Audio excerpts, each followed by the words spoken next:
Hey, and welcome back to the Relationship School's Smart Couple Podcast. I'm your host, Jayson Gaddis, and I'm grateful to be here with you right now, learning about perhaps the most important thing in our lives: love, connection, relationships.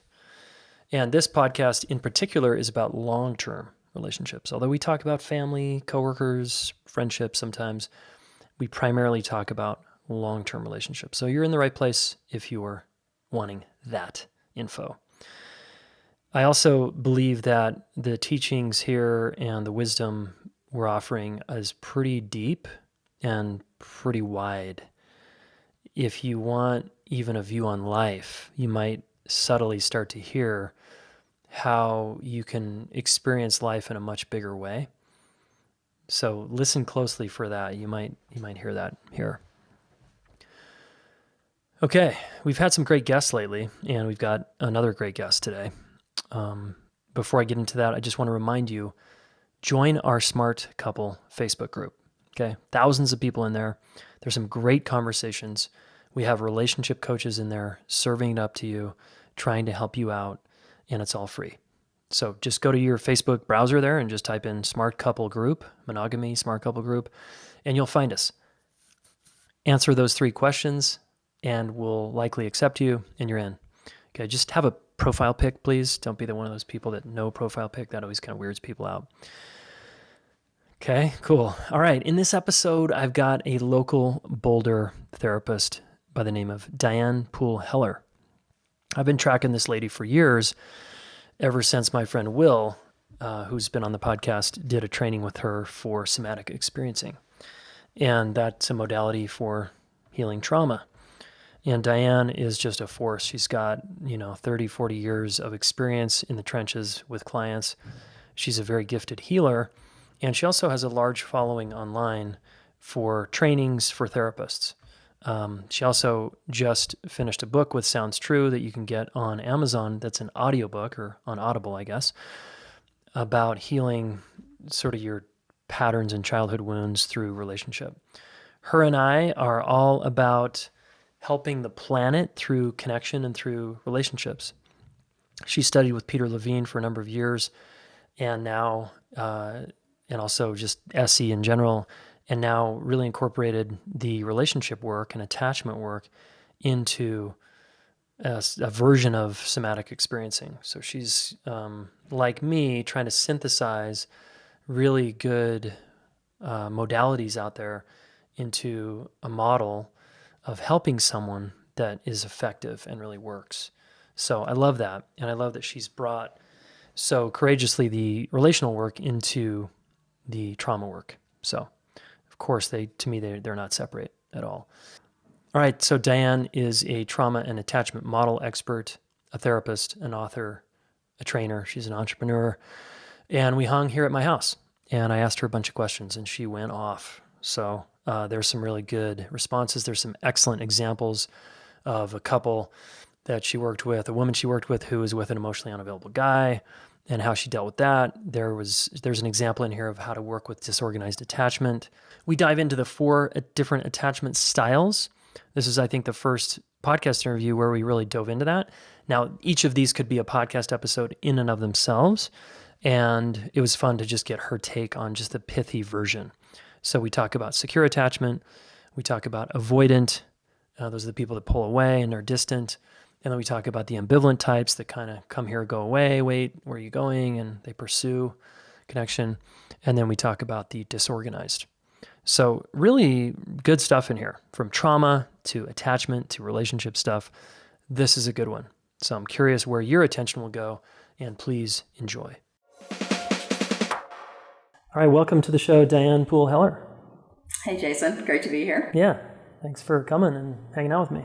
Yeah, it's nice we both live local. That works out really good. Yeah, totally.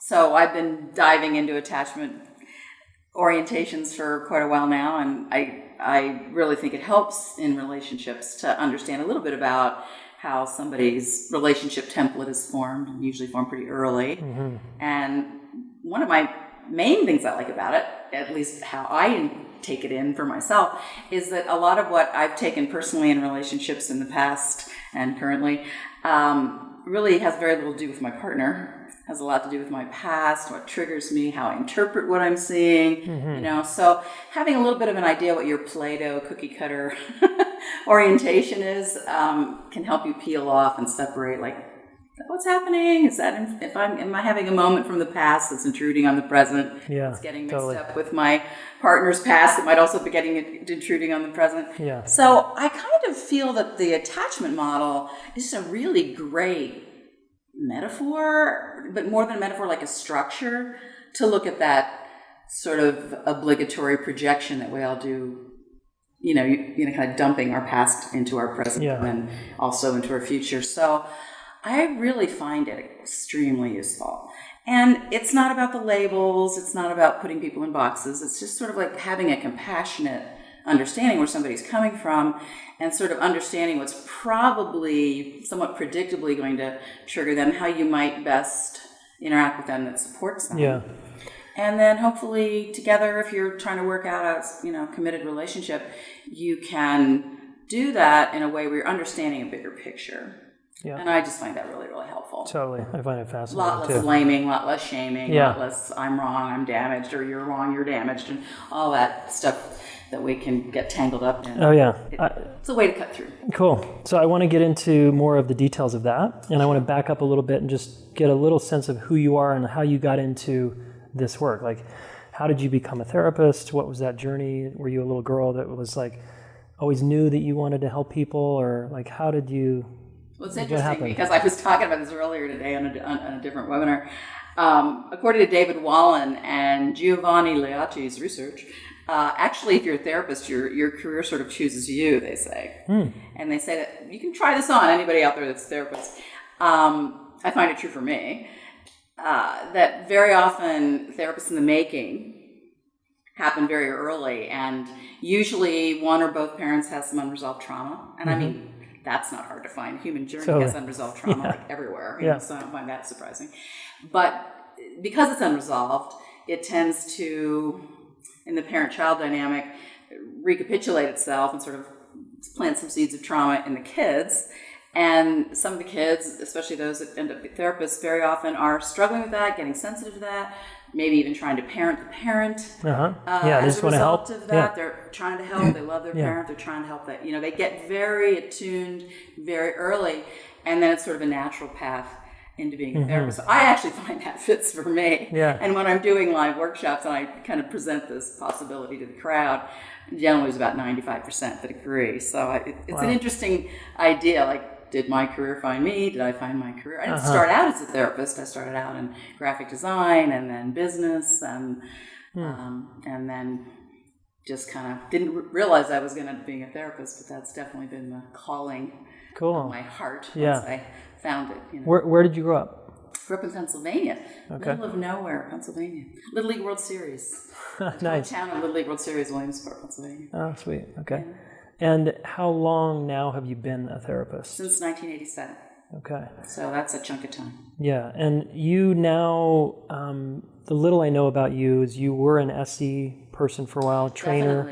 Definitely. And that informed and did you eventually create your own models and maps, or do you consider yourself like, did you just train with a ton of people and then form your own thing, or do you often just use...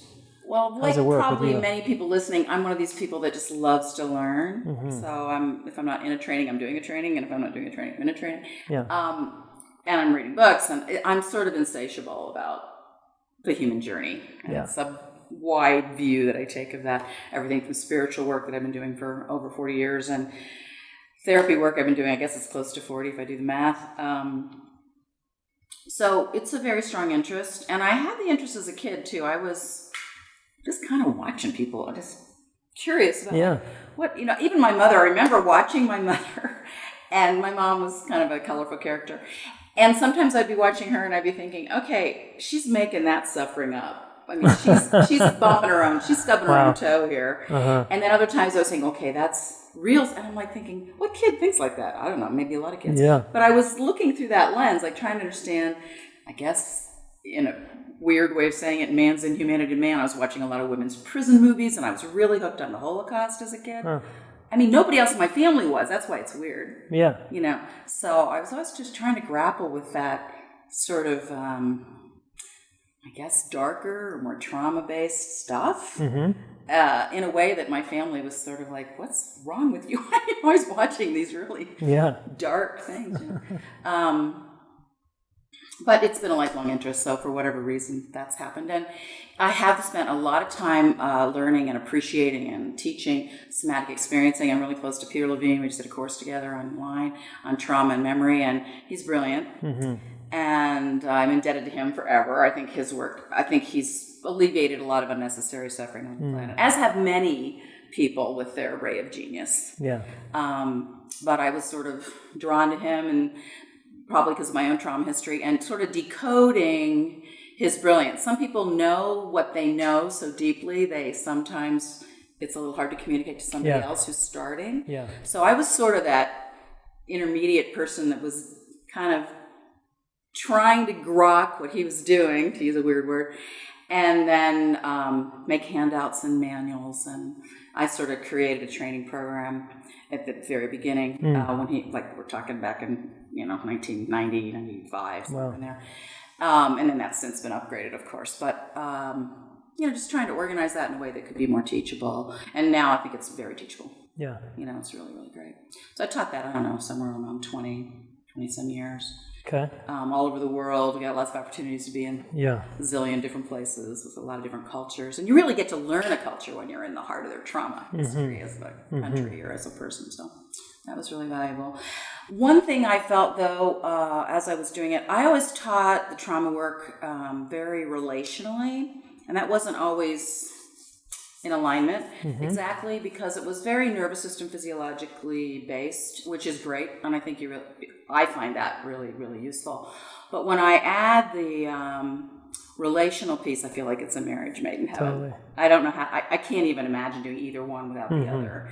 And I feel like so much because of implicit memories encoded in the body. And if you don't understand physiological process, you just kind of trying to speak English with I don't know, in my opinion, half the alphabet missing or something. I just feel like it's so, for my way of interacting with clients in the world, it's essential. And I just feel like it's so helpful for those, if anybody at this point isn't doing something where they're adding the somatic piece, I think it's really valuable. Yeah, and so you brought in, you just found like, gosh, the relational piece is so awesome. And then did you start studying attachment, or did you already know that stuff? Or? I started studying, it was funny, I think I read half of a book that Dan Siegel wrote, Developing Mind. I got halfway through the book and I was just like, it aligned so much with what I was feeling and seeing, but it kind of put a structure to it through the attachment model. Yeah.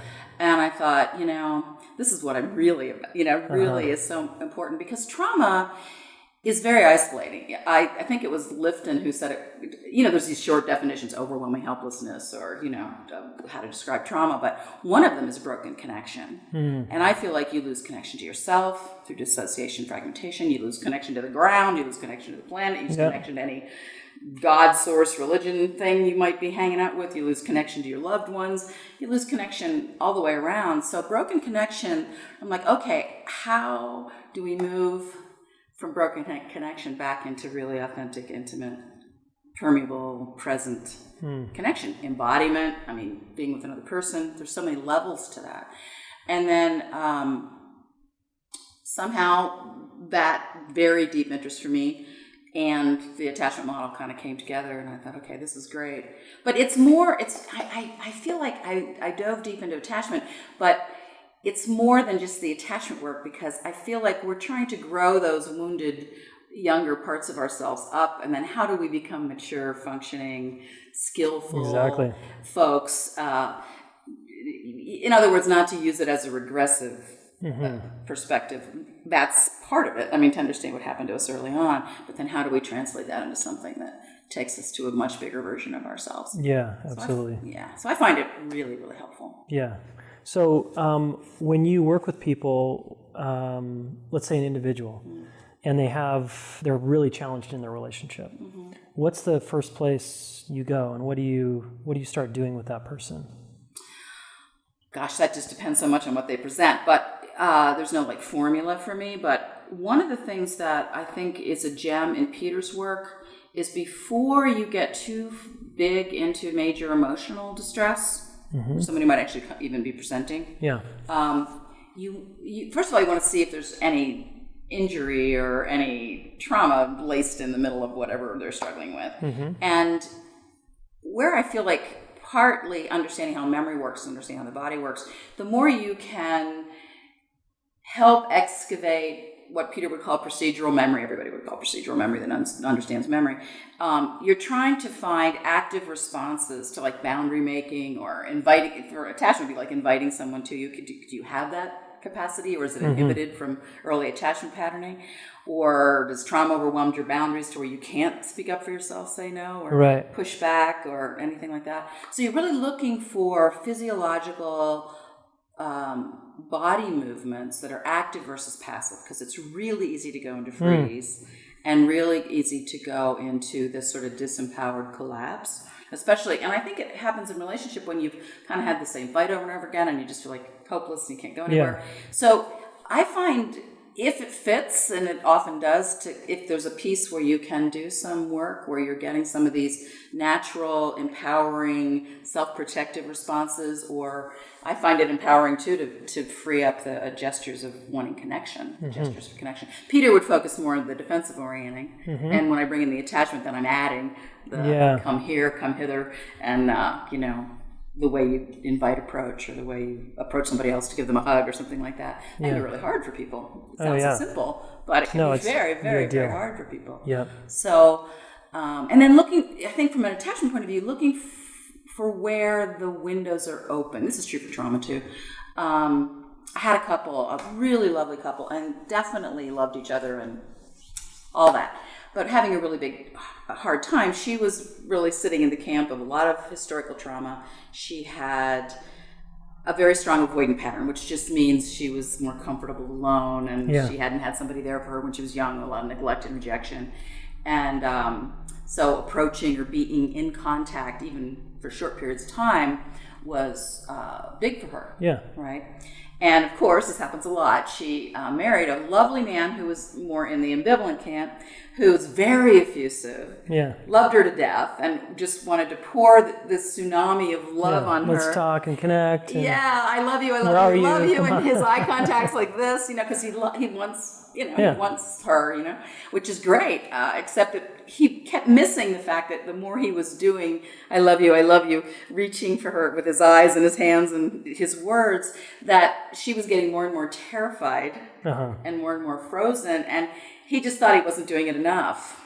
Of course, right? If it doesn't work, do it more. I mean, how many of us do that? And, it's natural. So, well, this should work. I should just do it. Maybe change the words a little bit. And I said, now, wait a minute. Let's just slow this down. I know you love your wife, and I know she loves you. This is not a question. But are you aware of the impact you're having on her as you're expressing this, sort of huge tsunami wave of this? Can you see how it's affecting her? And she's just freaked, And so he's like, he was having a hard time with that. He was so in his own experience. None of us can relate to that, right? And as he was able to see how terrified she was, then he was feeling hurt because he thought maybe that she didn't love him, right? But that's not what that means. So, deciphering all that. And then, so we got clear on, was it the eye contact that was the most difficult? Because that's usually difficult for avoidant. That was hard for her. And also the effusiveness of the words, too much, too soon, too many. And so I asked him if he could just hold back, if he could just withdraw his energy a little bit. I don't know if I'm answering your question, but I'm on a roll. Keep going. He was withdrawing his energy just to calm down, just be there, And then I said, one way you could have contact is hugging, because you don't actually have eye contact when you hug. Because if I'm hugging you, my head's next to yours, and I'm looking over your shoulder and you're looking over my shoulder. So I said we could experiment with some new ways to connect that might be less scary, right? So it wasn't completely not scary to move into a hug, but she was way more relaxed with that than she was the eye contact. And, so they could meet, and he could get some of the yummy of being connected, and she could get some of the yummy of being connected, and nobody was freaked. And nobody was feeling disappointed, like, this person's not letting me in at all.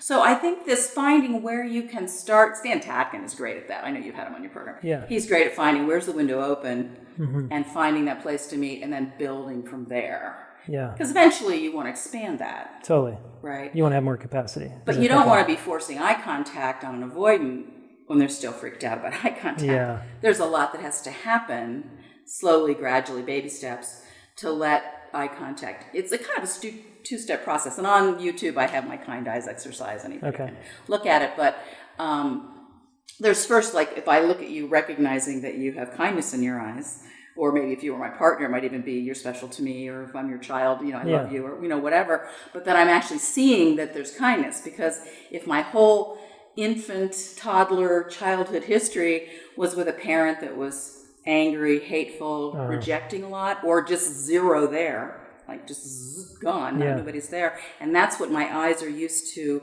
seeing. Very often that's projected on my partner's eyes, even if they are very kind, yummy eyes, right?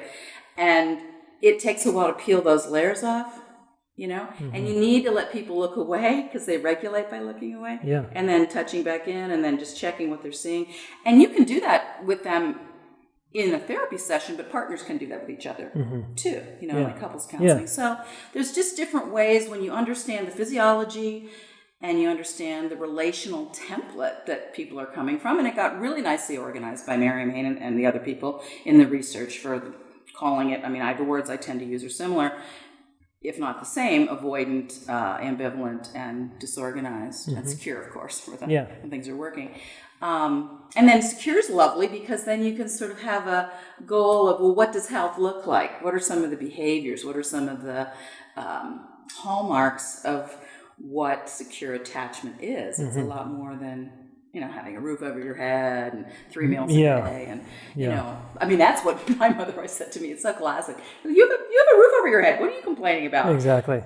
But she was coming from World War II. That was huge. She was coming from, there's no money, there's a depression. So having a roof over your head was a pretty big deal. And for me to be asking for more as a kid was seen as like, hey, you've got food, clothes on your back, a roof over your head. What do you want? And of course, from a secure attachment point of view, that's just the very beginning of what that might mean. Can you unpack just for the listener that might not know the terms, I think attachment's now more popular, so most people get it, but just to quickly review, like, what is avoidant, what is ambivalent, what is disorganized, just so we know, just some hallmarks. I'll try to do that brief, and that's a long conversation, but I want to start with secure because that's where we're going. Okay. We're trying to get people to move towards, and then the other attachments are adaptations away from that because the original situation didn't support it enough.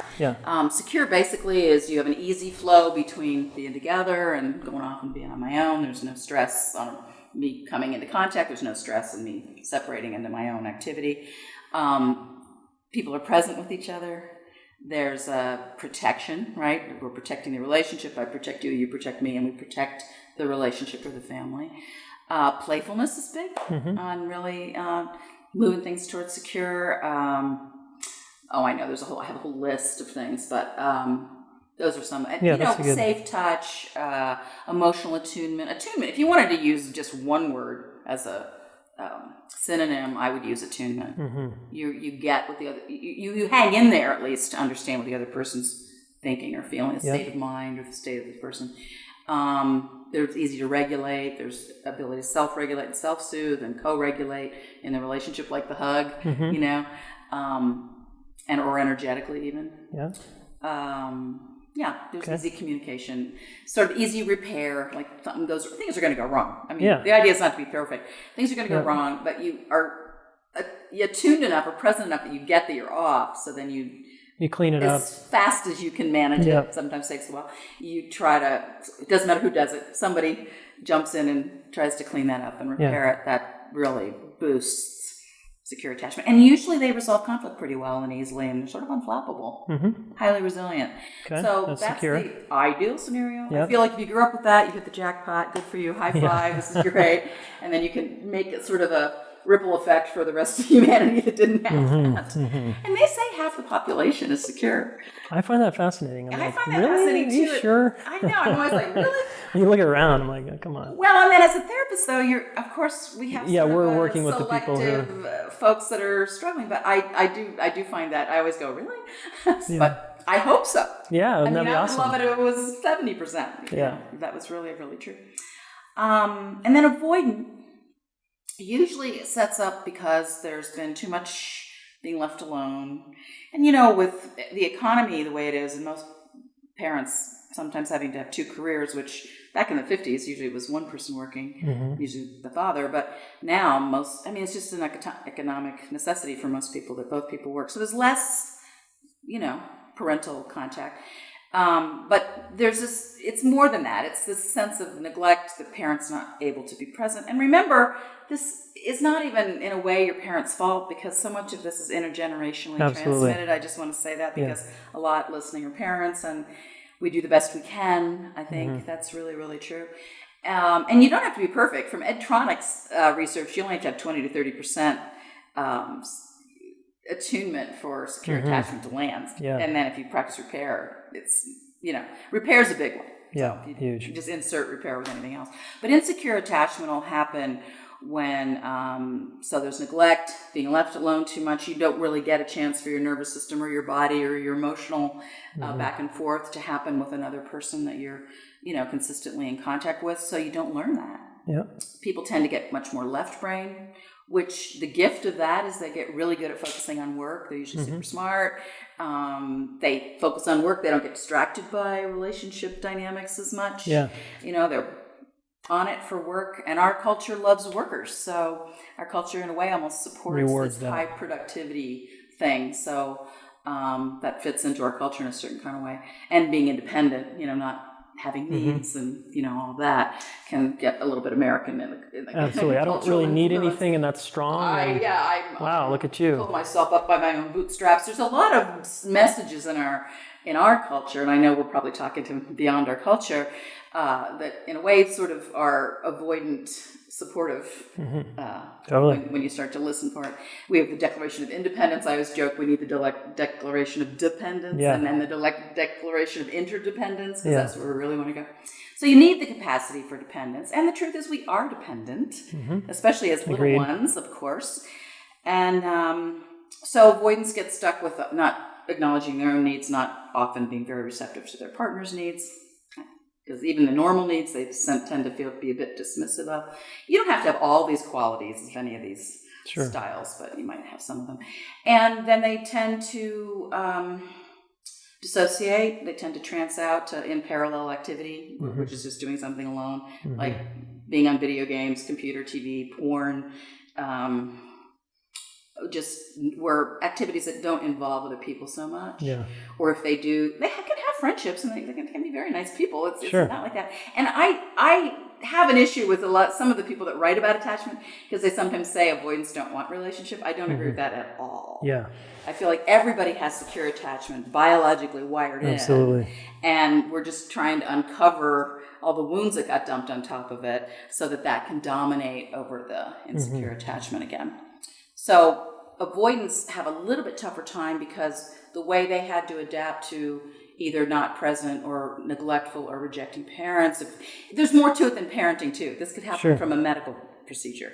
You could have birth trauma and mom and baby can't, there's an incubator, or, mom gets really sick, or there's a lot of things that can happen that aren't just parenting, but I'm kind of focusing, given we have so little time, on parenting style. But I want everybody to hear it can be generational, it can be temperamental, it can be medical procedures and parenting factors in.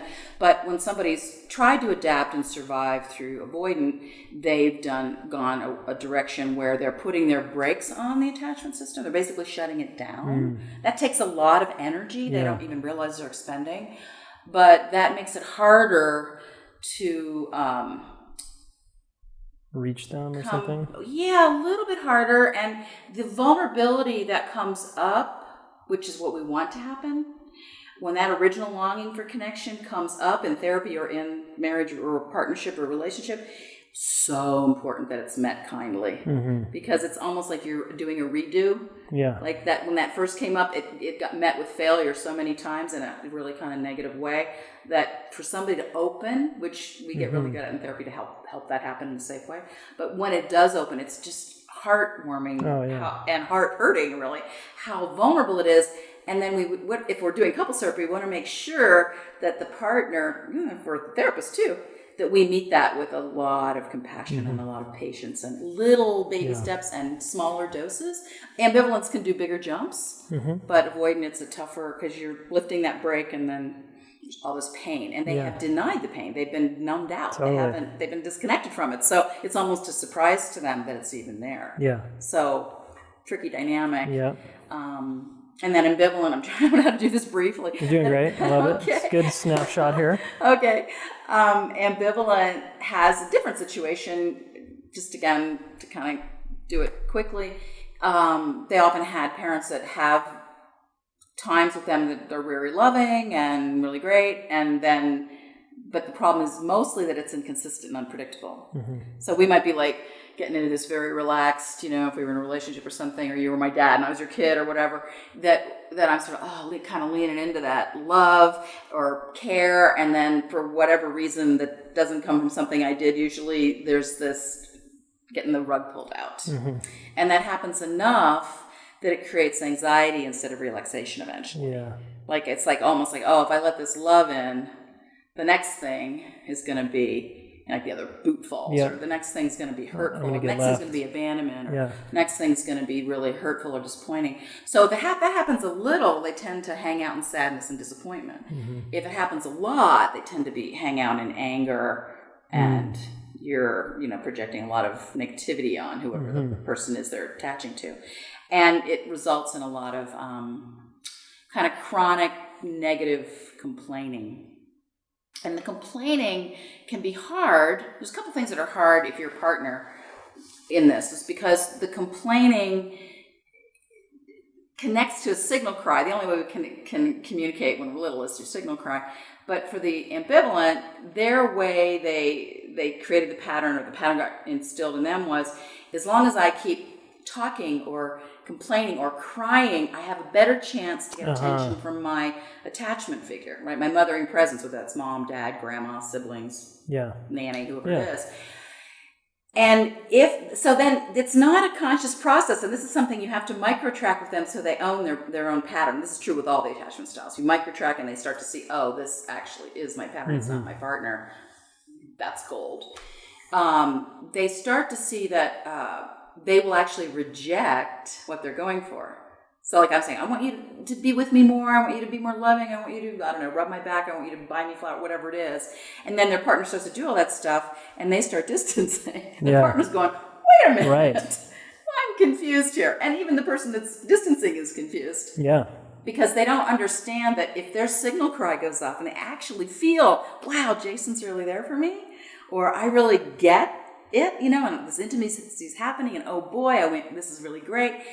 They have this tremendous fear come up, and sometimes it's unconscious, where if I don't keep complaining and I don't do this yes but thing, yeah, you got me flowers, but last week, or yeah, you got me flowers, but what about next week? There's that dynamic. You can never, that's an irresolvable issue. Yeah. I mean, you can always shoot the solution through the foot, So if their signal cry goes off, they have this fear they have to deal with. It's survival linked, that if I let my survival cry or my complaining stop or satisfaction happen, I will lose my attachment figure. And that's what they're trying to defend against, is losing their attachment figure. So it's a little convoluted. I micro-track this so beautifully. And can you explain micro-tracking? Micro-tracking is like, I had this lovely woman, and I was doing a live workshop in Europe, and she said, can I do a session? I'm sure. She comes in, she says, I always have these unavailable men. And I'm like, okay, could be true. Yeah. That could be true. Or it could be ambivalent attachment. I'm like, okay. And then I interview her a little bit about her history, and I'm like thinking, okay, there's probably an ambivalent attachment there.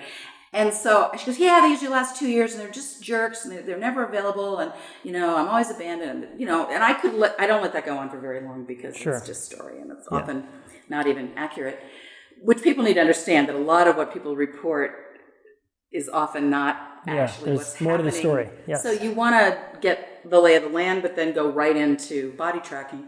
So I said to her, I said, well, I didn't actually do that first. I said to her, oh, yes, I did. I said, I want you to imagine having this like feast of whatever it is you want in a relationship, like the best possible scenario.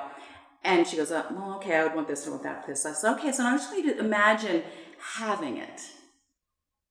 and just like having it. Now, most people aren't going to ask a weird question like that, but she goes, oh, this is really weird. I get kind of sick to my stomach and I get scared. And I said, oh, wow, that's really interesting. So I'm at least getting her curiosity going, and it's a physiological signal that she can track in the future, right? Yeah. So I said, well, that's interesting. Let's unpack that a little bit, because that's the inner dilemma for the ambivalent. And if you don't get to that, you don't see that and feel that, it's always going to be this guy or this gal is an unavailable whatever, fill in the blank, right?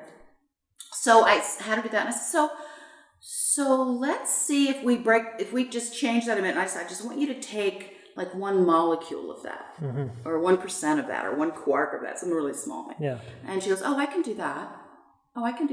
Actually, my stomach relaxes. So you can, we call that titrating, baby step, just a little bit, right?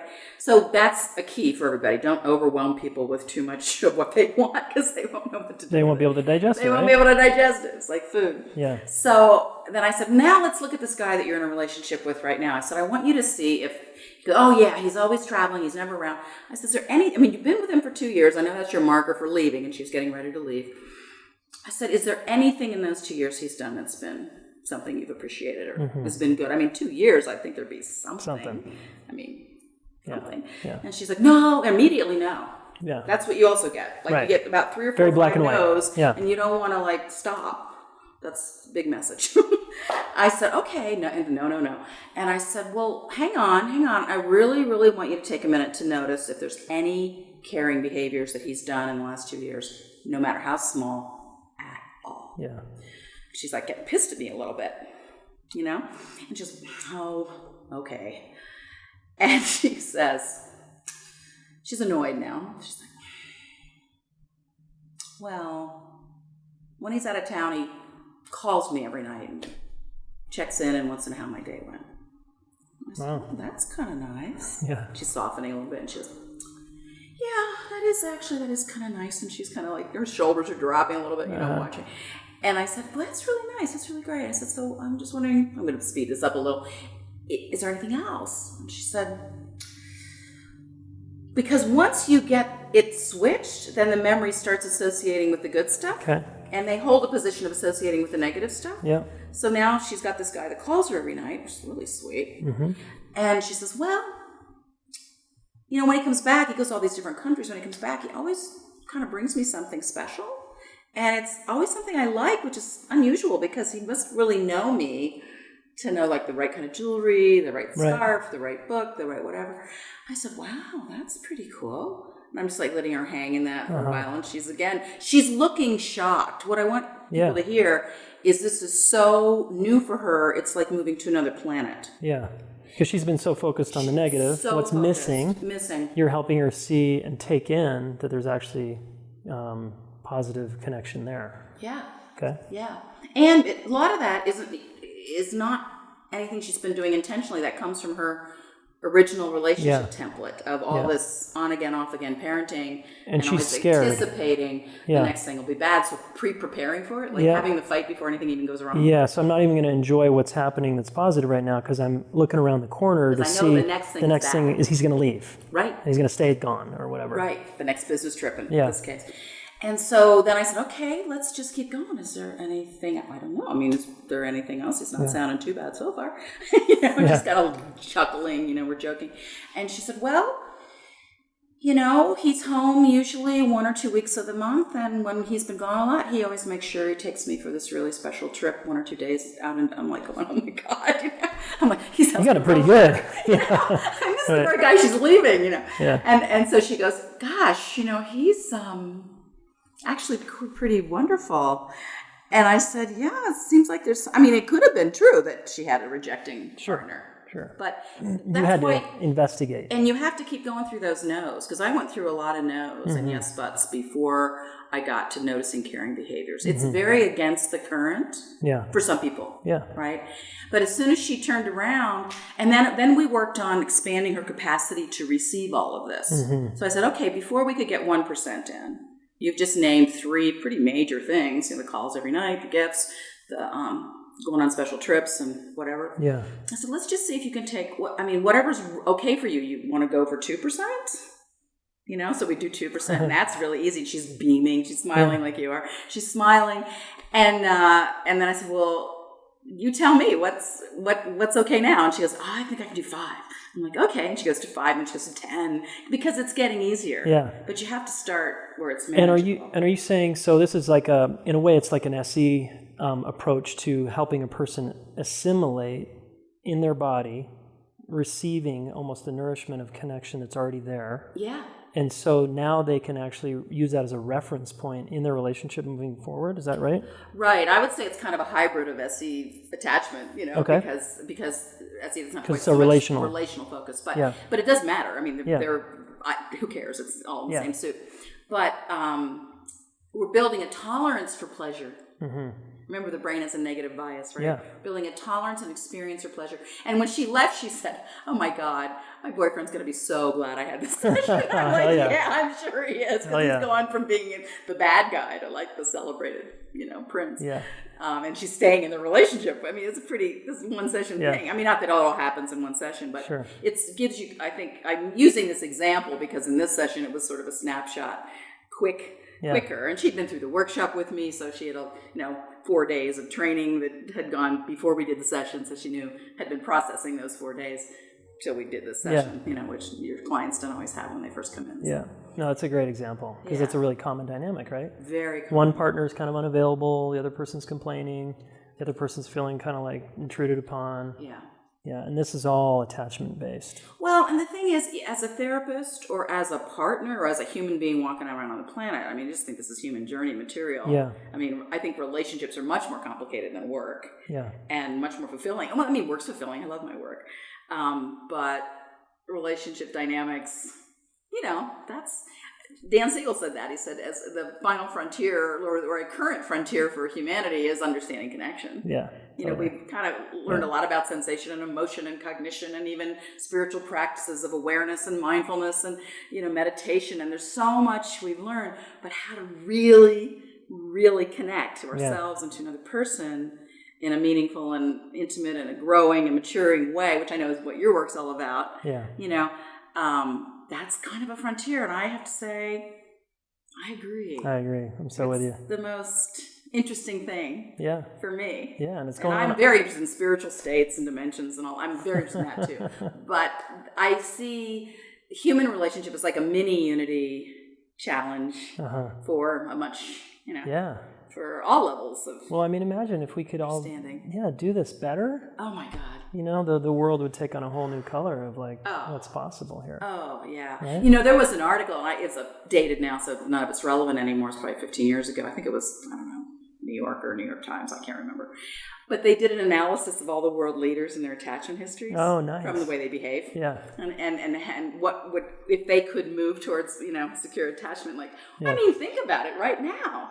If you take Korea and the United States and whoever, all the different countries, and you have them move towards secure attachment. I mean, as a word, you could say healthy relationship, you could say attunement, you could say maturity, you could say whatever word you want, but wow, the potential. It's like amazing, right? I mean, I want to create a relationship revolution. I mean, I want this to have a ripple effect, which is why Let's do it, Diane. Yeah, no, I am totally game on. I am totally game on. I'm all in on this. And, we have like 100,000 people that are following us, and we're just trying to get the message out. We do a lot of pay it forward, a lot of free stuff, and a lot of, things that people can go deeper into if they want to. But I just think the benefit of it, if we were going to change society or change culture, I think I don't know what's more important. I'm maniacally focused on it, but I think it has such power. Yeah. I know it does. Such power. I mean, huge in marriages and partnerships and relationships, but you extrapolate from that. I just think, I don't know. I think it's really a worthwhile place to put our energy. When I interviewed Harville and Helen, they talked about the couple as like this amazing. If you can change the couple, you change the family, then you change the community, the neighborhood, and then the town, and then the the city and the state, and it's like a cool model to think about. No, If we I can work agree. our stuff out, like what an amazing ripple effect that has. I totally agree. Yeah. Yeah. Cool. Yeah. Yeah. All right, we're doing this. Yo, guys, quick interruption from our sponsor, The Relationship School. The Deep Psychology of Intimate Relationships is the 9-month college course you never got on romantic relationships and how they really work. This would have probably saved you countless heartaches and headaches had you taken this course back in the day. Seriously. Here's what one woman recently said about her experience. Hi, my name is Audrey. I'm a 6-year single mother of 2 daughters.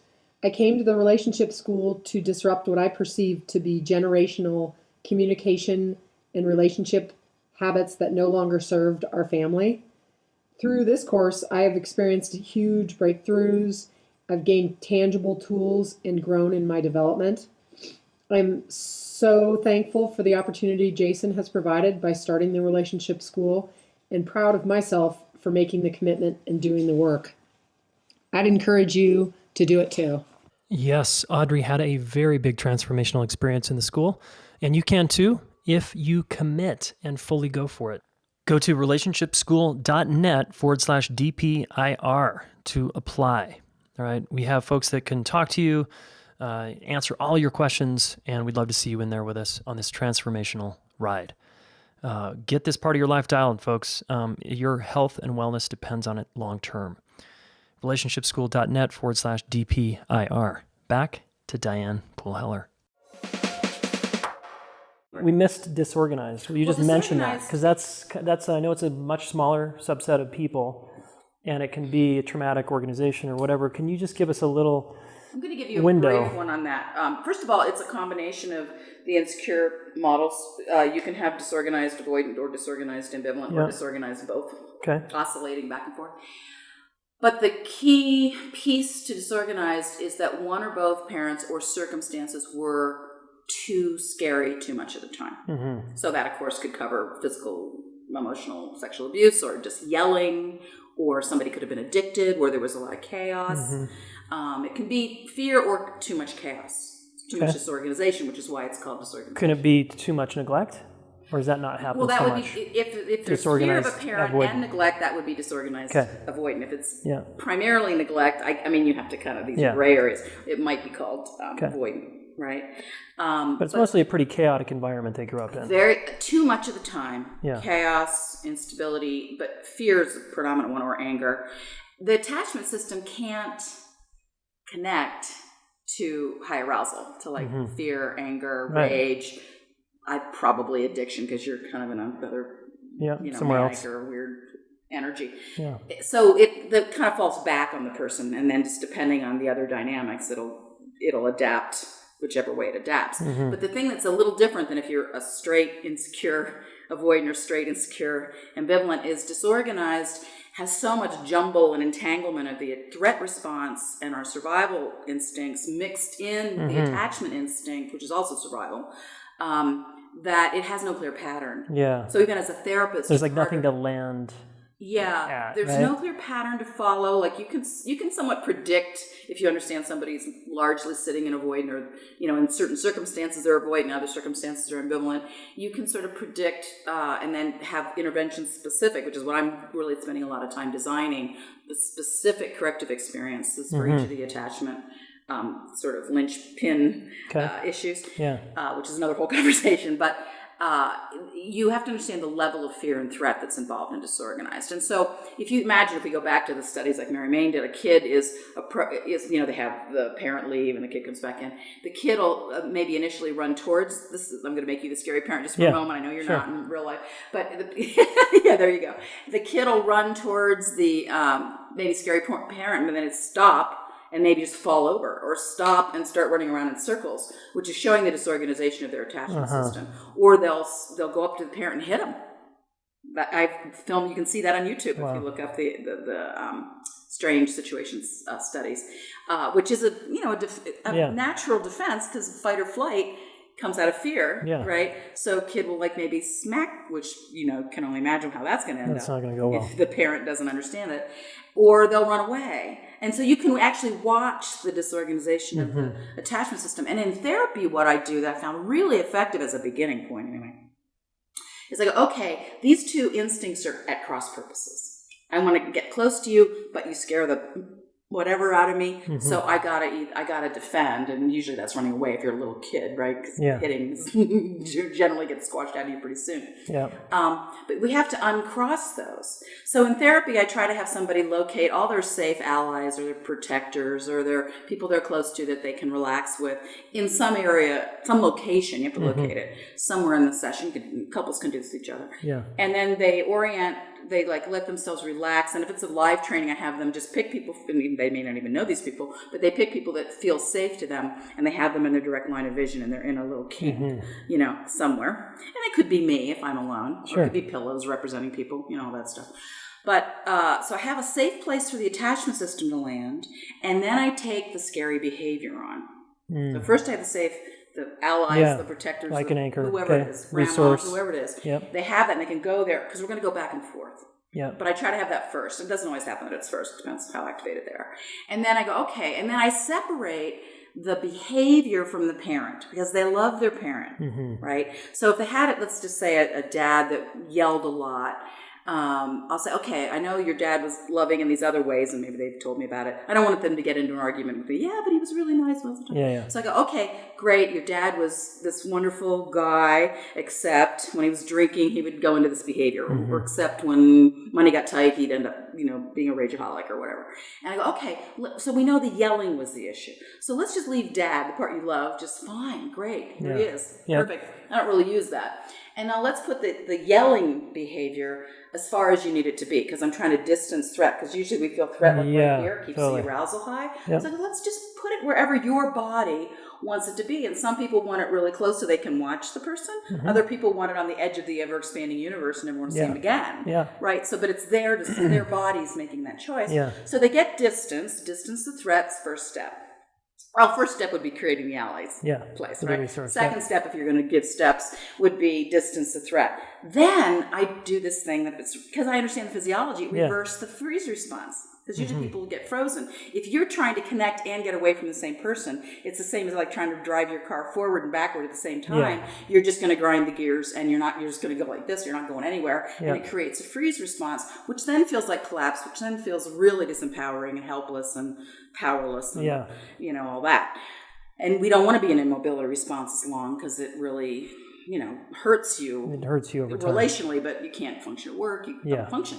Yeah. So I'm trying to change that like super fast, maybe first session. I do this like immediately with people. Yeah, it's awesome. Like I have clients, therapists, because I work a lot with therapists. I say, I know you're working on therapeutic alliance with these people who have these strong trauma histories, and you're now 6 months in. I said, that's cool. Just see what happens if you immediately go to getting them to active responses from passive responses. I mean, as soon as you can. Yeah. As soon as you possibly can. So I got somebody in there, and I'm doing intake, and I start doing this. Yeah, great. I don't because you know how beneficial it is. Because if I can be successful, or I can even make an inch in that direction, they're going to feel so much better. The depression will lift, their anxiety will, just so much changes. So I'm always a preacher of not like, work too fast, because you got to do things in the range somebody can handle it. And you've heard me say that already, the way I've talked about it. But okay, so distance threat, and then I have them freeze frame the threat. So let's say it's dad yelling. I said, okay, whatever you need to do, either you put on sound canceling earmuffs, or you put a sock in his mouth. I mean, he's not actually hurting him. I mean, whatever you need to do, put him in a soundproof telephone booth from England, those red booths, whatever you need to do. Or you put yourself in a soundproof booth, you work it out. What their creative thing needs to work for them. I may prime the pump with a suggestion, but they need to come up with how they're going to do it, because then it's theirs. And it's right for them. Totally. So, okay, so let's say it's a sock in his mouth, and they have, noise counseling earphones or whatever, and then they're watching their dad, and he can't talk or move. So we freeze. So that's the third step now. Freeze the threat, immobilize the threat, and then I ask them, now that the threat can't move, can't do anything, and it's Yeah. stuck wherever it is. What is it your body or you want to say or do? And if they're accessing a really young state, I'll say, or your protective ally, your competent protector, what would you like someone, maybe your husband or your brother or whoever, what would you want them to do or say for you? Or have your back while you do or say. So that we're going for action, either verbal, which is action, or physical. And so then you're setting up a physiological safe way that somebody can be active, because the threat can't move. The threat's been immobilized, X'd out, right? In our imagination, And which located, works. You've located the threat. They're oriented towards it.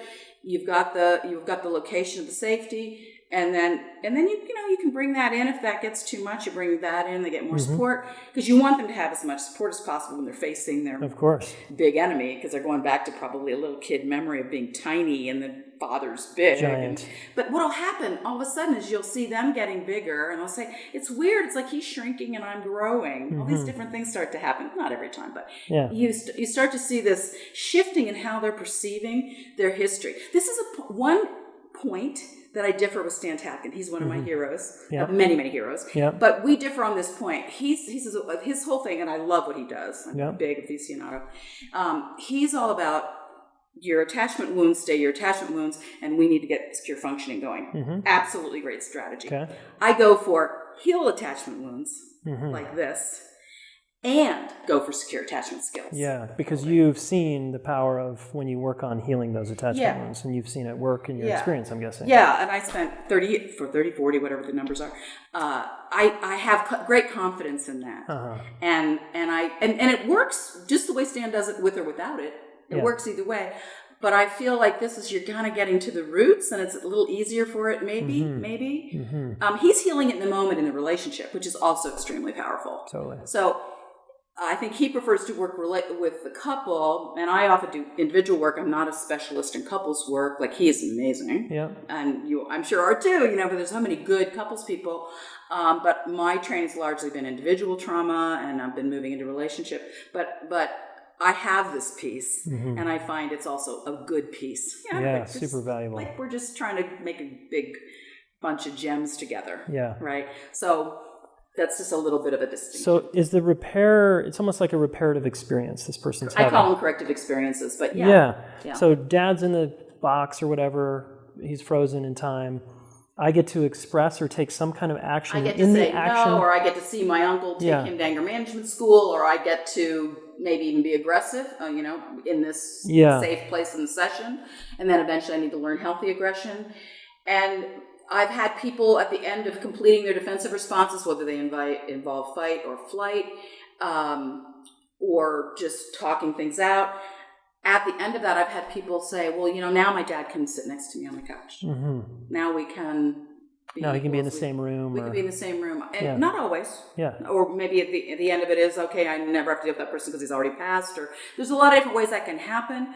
But I'm always looking for the most reconciliation. And it happens without me doing anything. I mean, I definitely hold the space for that. Because I figure the more reconciliation on every level, the better we are. And it can't always happen. But you're letting that come from within them, because the body and what they need to say is whatever they need to say. Exactly. Right? And then you said something about, did I catch it right? Like this somehow is reparative to the attachment system?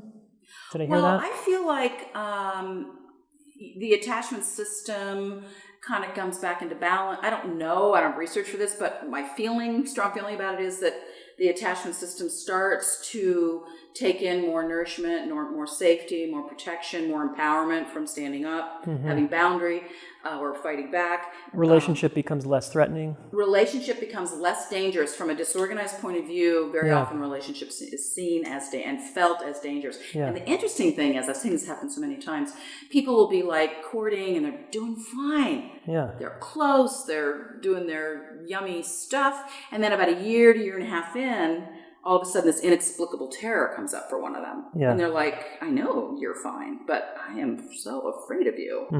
And it's because it takes, a year and a half for the attachment system recognize the person is potentially permanent, and especially if you get engaged or going to get married, then this kicks in, and often it kicks in a way that just shocks the hell out of people, and people start doing like weird things, and sometimes wrecks their relationship. I had a woman and again, outside the United States, and she was engaged. She knew her guy was good. She knew he was a safe guy. She knew he was really good. And she goes, I'm terrified of him. And it's just the weirdest thing. Mm-hmm. And she's a doctor. I mean, she's not, she's super intelligent. It's not, it doesn't involve any of that. It's this early patterning. And then when we looked into it, we found that she had disorganized attachment related to some atrocious behavior. Her mom would be really loving and then really crazy. Okay. And we worked it mostly with the defensive responses. She had a really great flight response and some really great word boundaries, and then some really great fight responses. And I kept reassuring, you're not actually hurting your mom. This isn't doing anything. It was just in your imagination, but we're working with your physiology and your amygdala, really. Yeah, totally. Your alarm system. And as she worked through that, she was one of the persons that she had banished her mother into like a glass ball in a tree that she could see outside the window where we were working. And then she brought her mother right beside her. She says, I can have mom at the wedding now. And I feel really close to my mom. My mom's I can see my mom had this suffering. She just got this mature perspective that she couldn't get. That's powerful. Yeah. Now, you're talking about this in the context of disorganized attachment. Can these techniques be used also, I'm assuming, for ambivalent or... Sure. Anytime there's threat, I start to work with placing the threat, having a safe place, and then bringing competent protectors, because very often kids were left on their own. Yeah. The other thing I just want to say, maybe if this fits right now or not, is that so often with trauma, especially if it has sexual trauma, people are trying to process it alone, and because it's shameful to talk about, or it's too triggering, or for whatever reason. Yeah. And very often you cannot integrate something without the presence of a caring other, which is your partner or your therapist. That's a relationship or your friend. again. It's again relationship. And like Stan says, we get hurt in relationship, we heal in relationship. Yeah. And the value for anybody out there that's trying to do this from reading a book, or trying to do this meditating, or trying to do this all by themselves, I'm not saying you have to go out and spend tons of money, but even if you get a friend that is somewhat savvy and can be present with you, just try to work these things through with another caring, compassionate. And I would vote for a trained therapist if it's possible, because it just goes so much faster. Just like you want to get your teeth worked on, you're going to go to a dentist. You're not going to go to your neighbor, or cardiologist. I just think if somebody really knows what they're doing, it lessens the suffering a lot. Healing happens. It's more efficient. If that's possible. Straight up. But so many people do that healing in the context of their love relationship, which is also a huge opportunity for reworking this stuff. Yeah. You mentioned like a younger part of yourself. How much in your work do you either feel like you need to start teasing out different parts of ourselves? You mentioned a protector, like maybe a Dick Schwartz type model, or a Gestalt, empty chair kind of thing, versus how necessary is that in the type of work you're talking about here? I like all those models. They all come at it from a little slightly different window. I call it the encapsulated child work, and it's a really big part of the work that we do, especially if somebody has a wound that, we get frozen in time. Something really difficult happens at 2, then you I call it encapsulation, because we're stuck there. You're stuck there, and the sight smells what you were wearing, what you were thinking, who was there, who was not there. But you can import resources into those bubbles, and sort of help that child self move forward. The thing that Jean Houston was the one that created inner child work initially, like the first, I guess, breakthrough person that did that in the 70s or whatever. But she said it was the biggest regret of her career. And I'm going to tell you why. That's why I brought it up. Okay.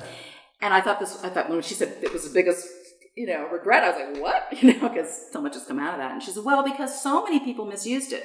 So many people used it to regress and say, my 2-year-old doesn't like the fact that you're wearing blue. It reminds me of my daddy who used to wear blue, and he used to hit me when he wore blue. And, and then they stay there. Right. And then they want all the support to be 2.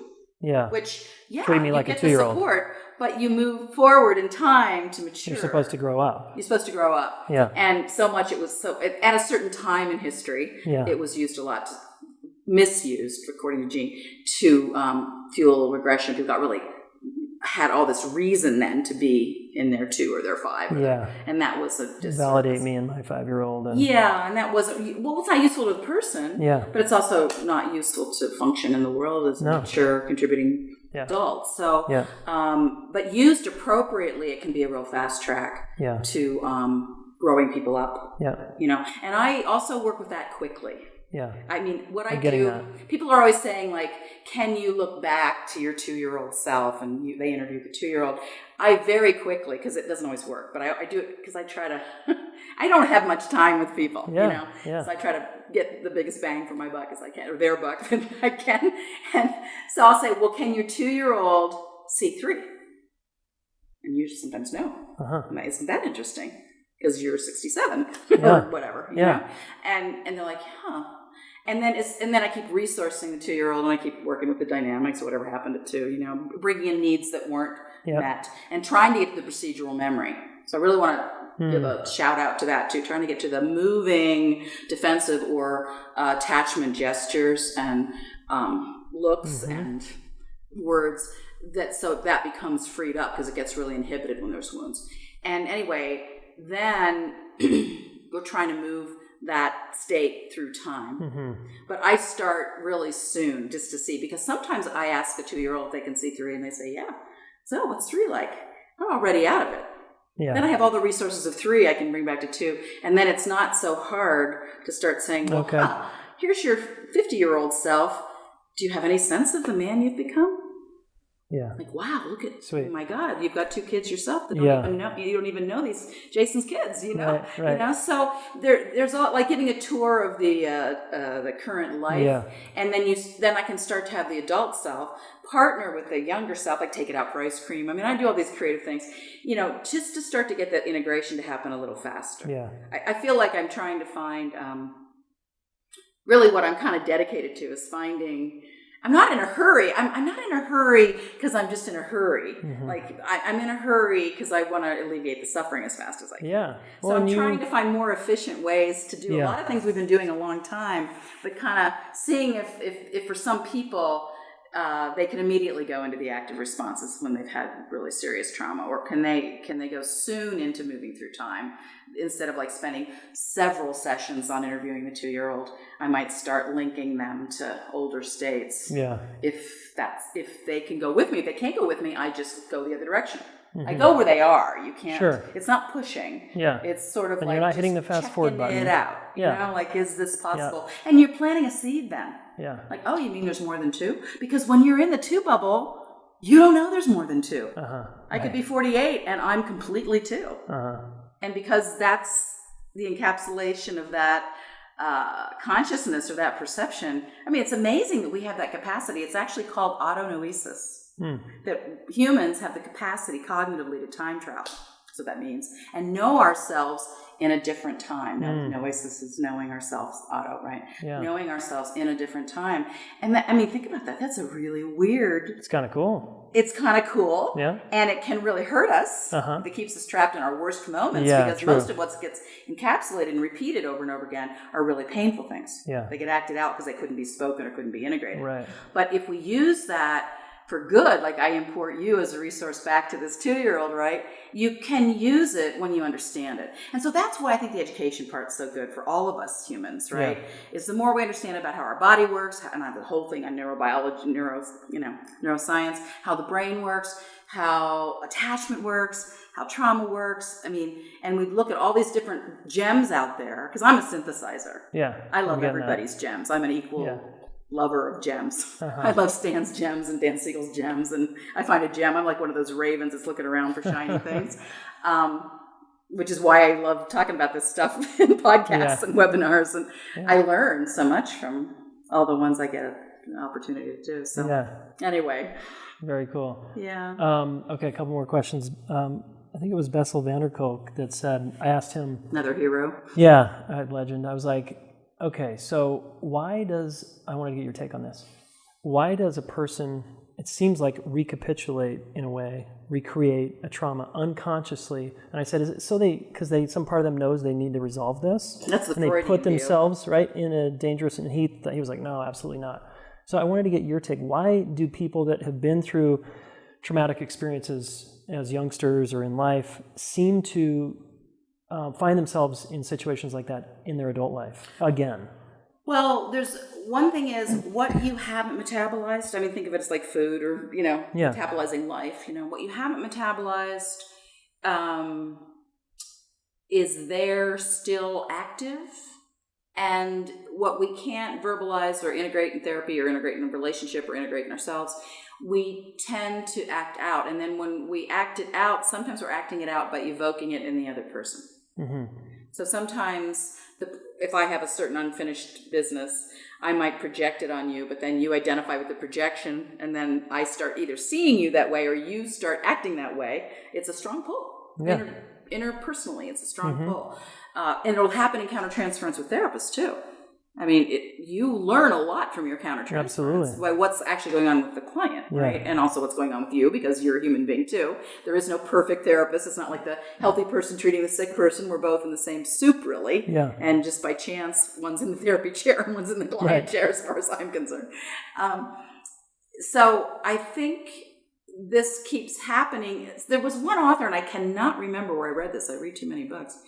She called it, or he called it, obligatory projection. Okay. Like, meaning you can't avoid projecting your past perspective. Uh-huh. And to really be able to reality check that and to clean it, to become freer of that, you really have to start dissolving your object relations. Yeah. Your very fundamental way, the ego, which is why I'm into the spiritual work, you have to dismantle the ego structure ultimately. Yeah. To be free of see the world differently, right? To stop seeing it through those filters. Yeah, to stop seeing it through a matrix or a structure that happened before you could even talk, so you can't even tell a story about it. Yeah. I mean, it happens before we're verbal, and then it keeps happening.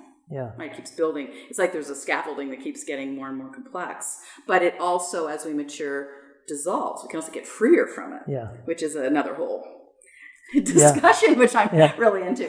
But the fact that we're really incredible creatures as humans. Yeah. We're like amazing. Oh my God, totally.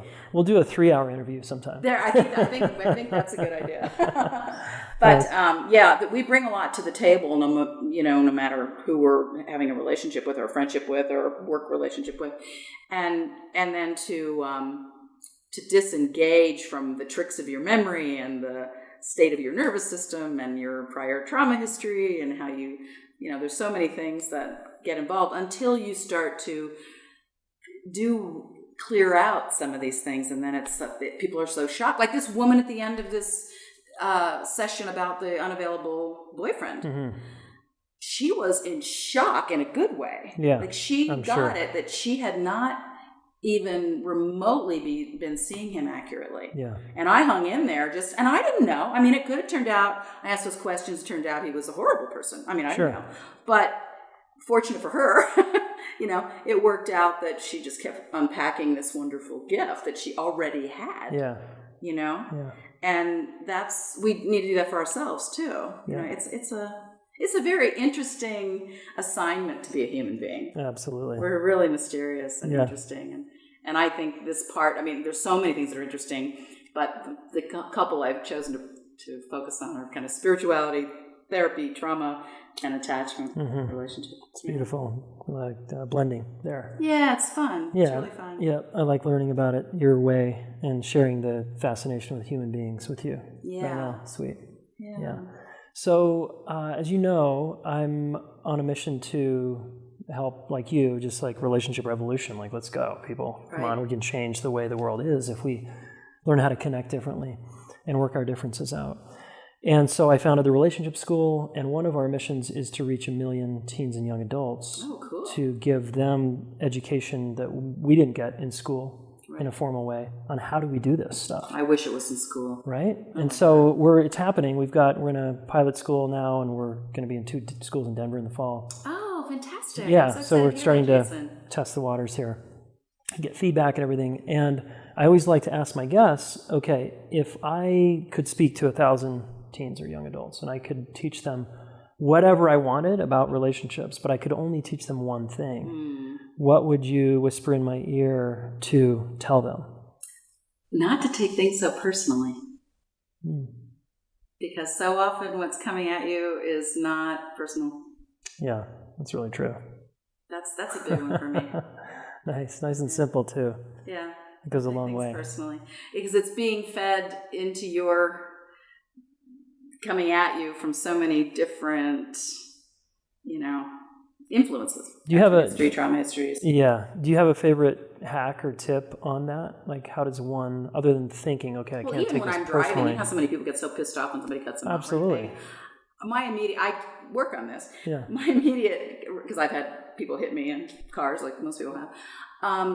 I'm always going, I bet they're having a bad day. I just switch to benefit of the doubt, and I go, this isn't about me. They don't even know me. I mean, Yeah. And that's not so hard. That is hard in and of itself. But when in a personal relationship, that's where it's really important to have that mantra. Yeah. Okay, I'm taking this really personally because they're hitting one of my triggers, and it feels really bad. Yeah. And then I go, okay, why do I go there? Yeah. I take a little time out. Sometimes I can't do it in the moment. Sometimes I can do it in the moment. Yeah. But, as I practice, Yeah. But I'm way less reactive. And more responsive, less reactive. That would be another little bumper sticker. Nice. Right? Yeah. And when I of course you're going to get reactive because somebody hits sure. you and maybe triggers hits your worldview in your pain worldview. But then I go, okay, my knee-jerk reaction is to withdraw. My knee-jerk reaction is to walk out kind of dramatically, slam the door, make a statement. And okay, what happens if I just try to hang in here in this discomfort for 3 more seconds? And what could this person possibly be thinking other than they're rejecting me? Yeah.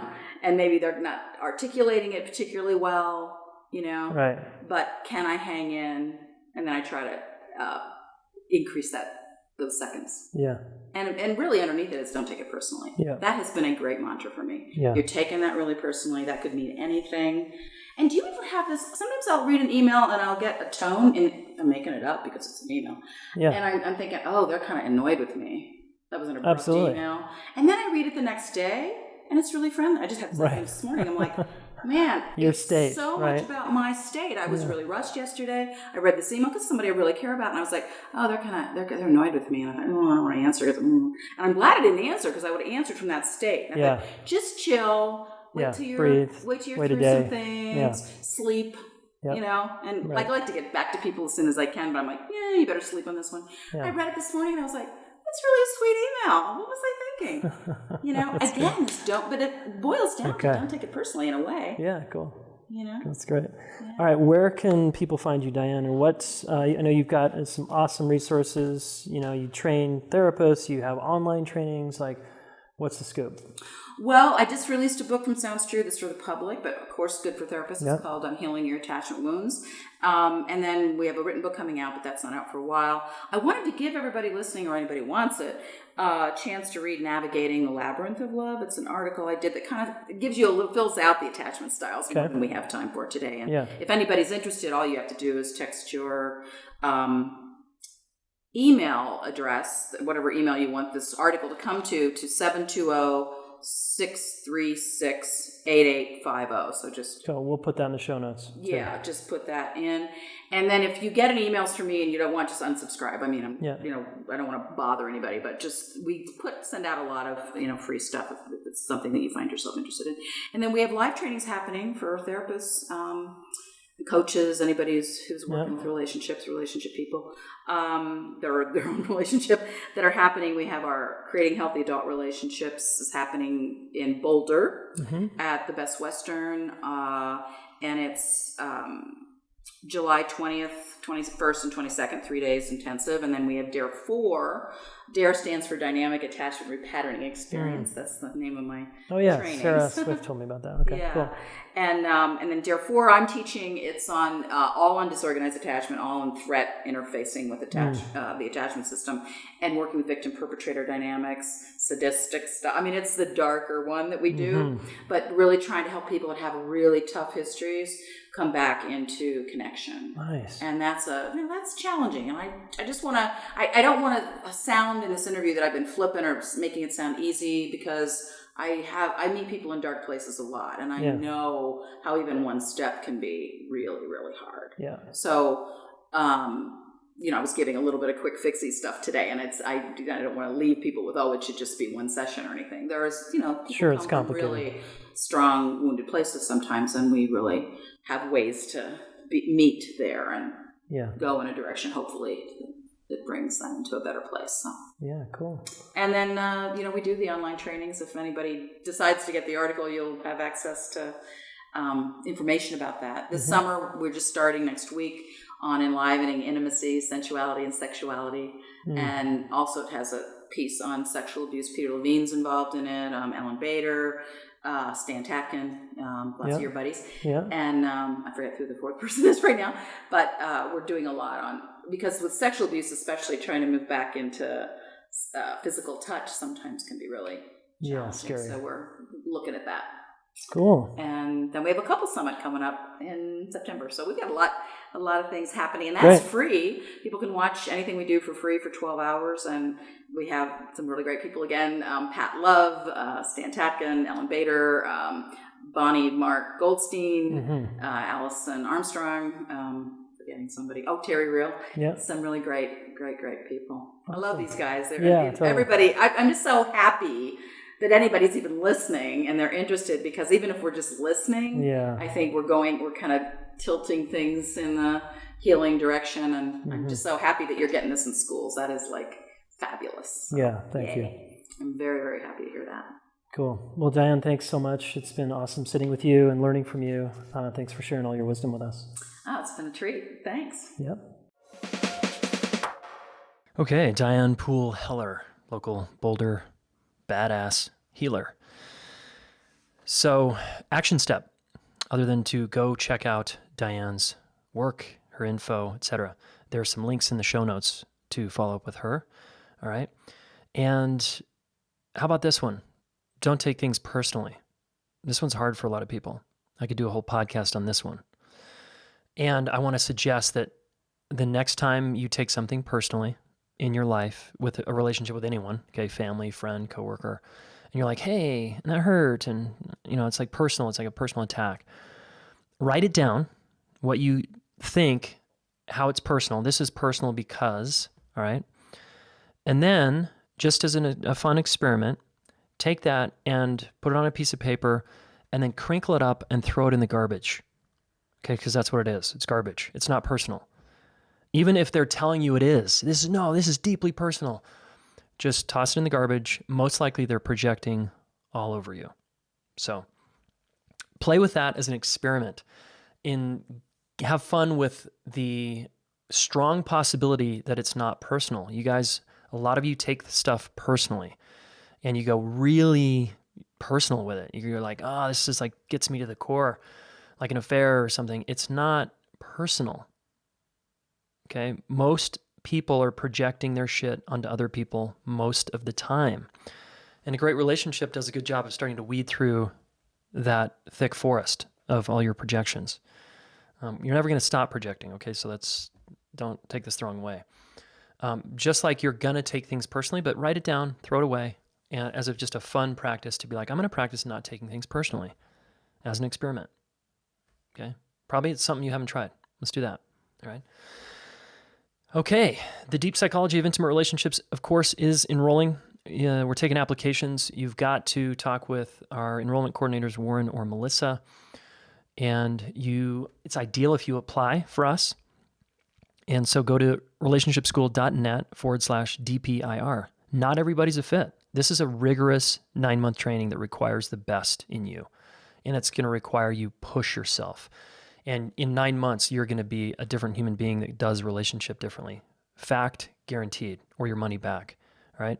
If you do this entire course and you don't get a big result, meaning you don't improve your relationship life in some way that's measurable, and you actually show up and do all the work, do all the partner calls, do the homework, and it doesn't work for you, you can have every cent of your money back. So there's no risk, guys. You can just go all in with us and make this the year that you're going to get this handled, all right, this part of your life dialed. Relationshipschool.net/DPIR. All right, as always, thanks again. Make sure you're joining our Smart Couple Facebook group.